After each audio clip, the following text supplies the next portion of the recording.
இப்ப இருக்கவனா கழுத போனா போறான்னுவா. ஆனா அன்னைக்கு அந்த அம்மா அப்படி சொல்லி அந்த அம்மா சிவபெருமான நினைக்கிறா, நாங்க உனக்கு என்ன பாவம் பண்ணோம்? நிற்கும் போதும் நடக்கும் போதும் உண்ணும் போதும் உறங்கும் போதும் உன்னே தானே நாங்க நினைச்சிட்டு இருந்தோம். என்ன பாவம் பண்ணினோம்? நாங்க எங்க கடமையை சரியா செய்துட்டு வந்தோமே. சிவபெருமானே இப்படி சோதிக்கிறிய அப்படின்னு கொஞ்ச நேரமா வேண்டுதல், நித்திய பூஜை செய்வாங்கல்ல, அது மாதிரி கணவனுக்கு அந்த வார்த்தை அவளால தாங்க முடியல. ஐயோ இப்படி சொல்லிட்டாரு அப்படின்னு சொல்லி சிவபெருமான நினைக்கிறாங்க. சிவபெருமான் உடனே ஜடாமடியோட பைரவ சன்னியாசியா வாராரு. வந்து வீட்டு பக்கத்துல நிக்கிறாரு. நின்னு கேக்குறாரு, இதுதானே சிறுதொண்டர் நாயனார் வீடு? ஆமா, நீங்க அடியவர் தானே, வாங்க சாப்பிட வாங்க அப்படின்னு கூப்பிடுது இந்த அம்மா. உடனே அவர் சொல்றாரு, வீட்டுல யாரும் இல்லையா? இல்ல, நான் தான் இருக்கிறேன், நான் அமுது படைப்பேன், அமுது சாப்பிட்டுட்டு என்ன வாழ்த்திட்டு போங்க அப்படின்னு சொல்லுது. அதுக்கு சிறுதொண்டர் சொல்றாரு, ஆண்கள் இல்லாத வீட்டுல நான் கை நினைக்க மாட்டேன். ஆம்பளையா வந்த உடனே நீ சொல்லு, நான் அந்த மரத்தடியில தான் உட்கார்ந்து இருப்பேன். அவர் பார்த்துட்டு தான் இருக்காரு. யாரு? திருத்தொண்டர் போறதை இவர் பார்த்துட்டு தான் வராரு. அந்த மரத்து அடியில நான் உட்கார்ந்து இருப்பேன்.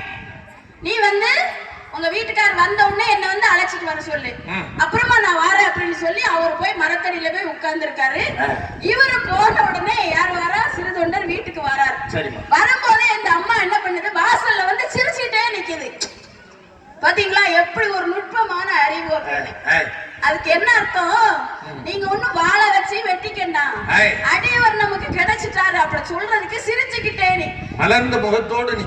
எல்லா மனைவியும் இப்படித்தான் கணவனுக்கு கஷ்டம் வரும்போது மலர்ந்த முகத்தோடு கணவனை வரவேற்கிறோம். வாசலிலே உன் காலடி ஓசை கேட்டிருப்பேன், வந்தவுடன் உன் ஆசை முகத்தை பார்த்திருப்பேன், கண்ணில் நீரை காணாமல் கவலை ஏதும் கூறாமல் என்னை எண்ணி வாழாமல் உனக்கென நான் வாழ்வேன். இதுவும் கண்ணதாசன் பாட்டுதான். அப்போ அந்த மனைவி நீயும் நானும் அங்கே உன்னோடு மனமொத்த தம்பதிகள், புரிந்து கொண்ட தம்பதிகள், விட்டு கொடுக்கின்ற தம்பதிகள். இந்த அம்மா சிரிச்சுக்கிட்டே நிக்கதான் அவரு பாத்துட்டார். அங்க இருந்து வந்தவரு பாத்துட்டு என்ன இவ சிரிச்சுட்டே நிக்கிறாருன்னு அவரு புரிஞ்சுக்கிட்டு முத வார்த்தை என்ன கேக்குறாரு? அடியவர் எங்கன்னு கேக்குறாரு. அவருக்கு வந்து தெரியுமா? தெரியாது.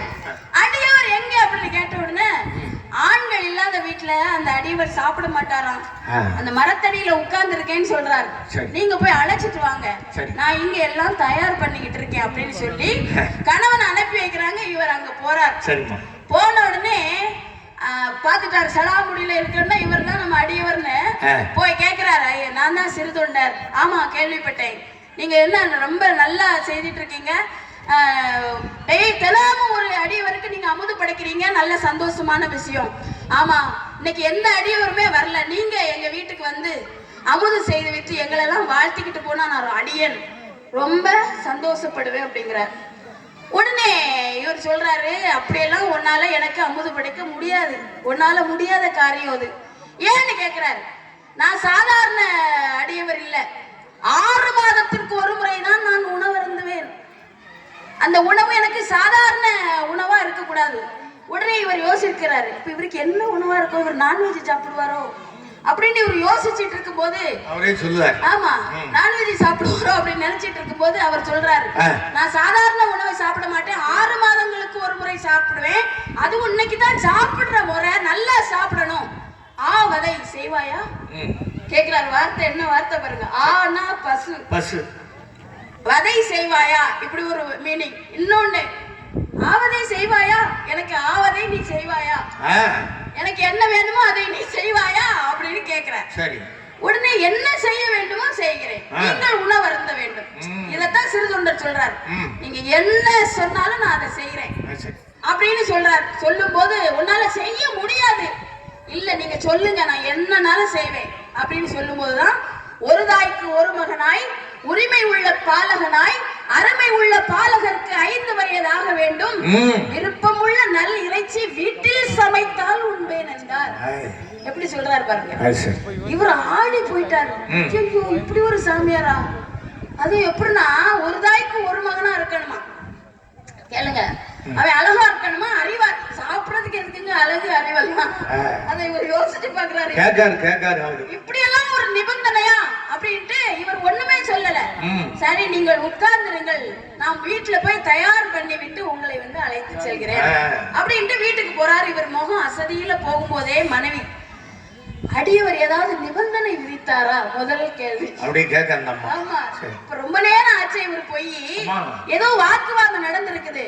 அடியவர் நிபந்தனை விதித்தாரான்னு கேட்ட உடனே, ஆமா பெரிய நிபந்தனையா இருக்கு, அதுவும் புதுசா இருக்கு, நம்மளால முடியாது, அந்த வாளை எடுத்துட்டு வா, நான் வெட்டிட்டு இறந்து போறேன் அப்படிங்கிறாரு. என்னன்னு சொல்லுங்க, என்னால முடியாதது ஒண்ணும் கிடையாது. அவர் உடனே இவருக்கு 5 வயது பாலகனா இருக்கணும், ஒரு தாய்க்கு ஒரு மகனா இருக்கணும், உரிமை உள்ள பாலகனா இருக்குன்னு சொல்றாரு. நான் எங்க போய் தேடுவேன் அப்படி ஒரு குழந்தைய? உடனே அம்மா சொல்லுது, வெண்ணைய நம்ம கையில வச்சுக்கிட்டு நெய்க்கு எங்க போய் தேட போறீங்க?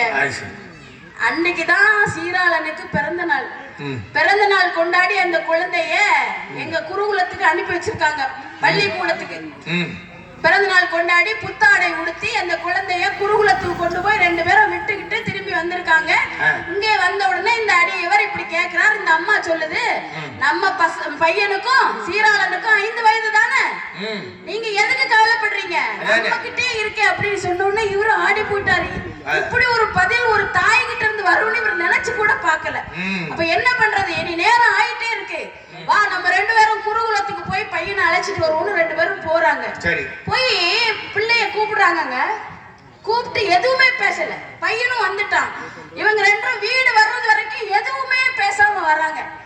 வந்து உட்கார்ந்த உடனே பையன் இவங்க கிட்ட கேக்குறான், என்னால ஏதாவது காரியம் ஆக வேண்டுமா தாயே அப்படின்னு அம்மாட்ட கேக்குறான். பிள்ளை வந்து பெற்றோர்கள்ட்ட கேக்குது, எதுவுமே பேசாம வர்றாங்களே.